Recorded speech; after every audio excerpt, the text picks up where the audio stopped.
And in Europe today, European community is pushing for a coordinated injection of capital to shield banks from the fallout of a Greek default. Meanwhile, Germany is urging each country to prepare its own emergency plan rather than rely on a European rescue fund. More investors are betting that a default will take place, and one of them is a guest now. Standish Mellon Asset Management CEO Desmond MacIntyre. Firm specializes in fixed income investments. Des, I know you talk to so many clients looking to investment strategies for insurance companies and institutional investors. How are they preparing for this risk? Margaret, I pick up on Mr. Geithner's remarks earlier on, since he's quite sanguine on the U.S. exposure. Most firms here in the U.S. have actually put in place protections and have put in place a degree of insulation from the European markets and potential contagion. We ourselves at Standish, we're short the euro, we're short European peripherals. I would say we're probably, if we have exposure, it's long Fortress Europe, Germany, the Netherlands.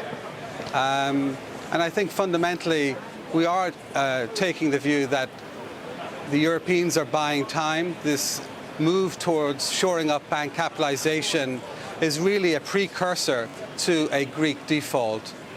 And I think our view is, and we debate this internally, is there such a thing as a managed default? Have you ever heard of a controlled default?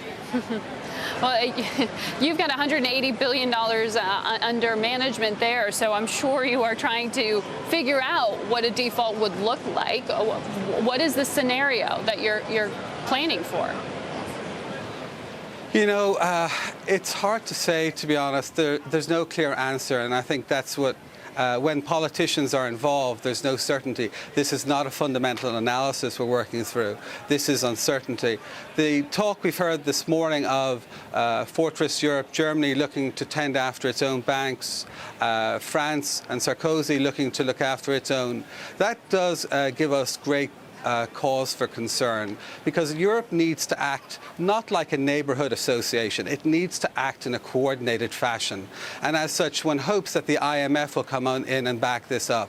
If Greece goes, it's only 50 billion euro to the European banks.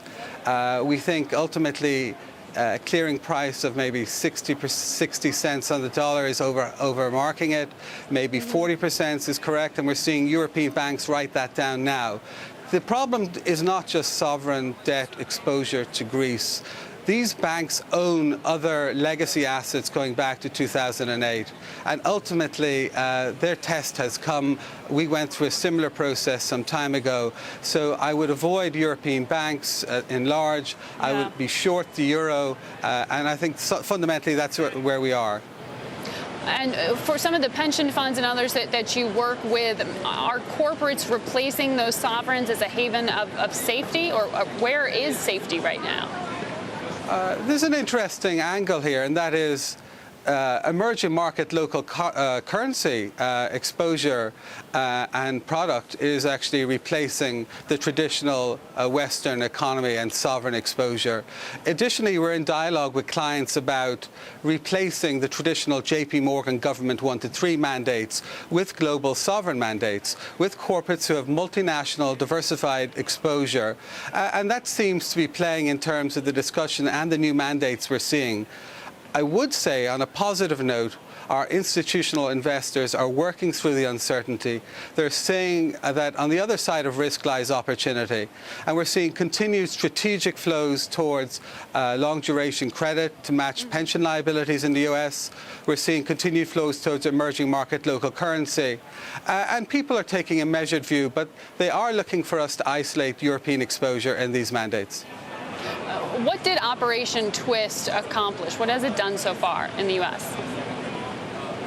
You know, okay, there's been a little bit of tightening at the long end. A lot of that was forecast before this happened. I think ultimately, not a whole lot. If it's designed to shore up the housing market or allow further credit to corporations, it's not really going to achieve a whole lot. Why? Ultimately, lending standards are very rigorous, and loans are only going to be made in terms of refinancing to those opportunistic few who have home equity, who have capital, who have a solid job, and that's no recipe for fixing the housing market debacle we're in. Ultimately, we need a program that will accept write-downs in principle.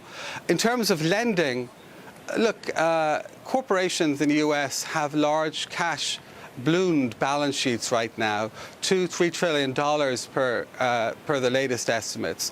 They don't need cheap money. They need certainty in terms of the economy. They need certainty in terms of the political outlook, such that we're not facing bipolar political policy. All right, Des MacIntyre, thank you so much for making time for us today. Look forward to meeting you next week.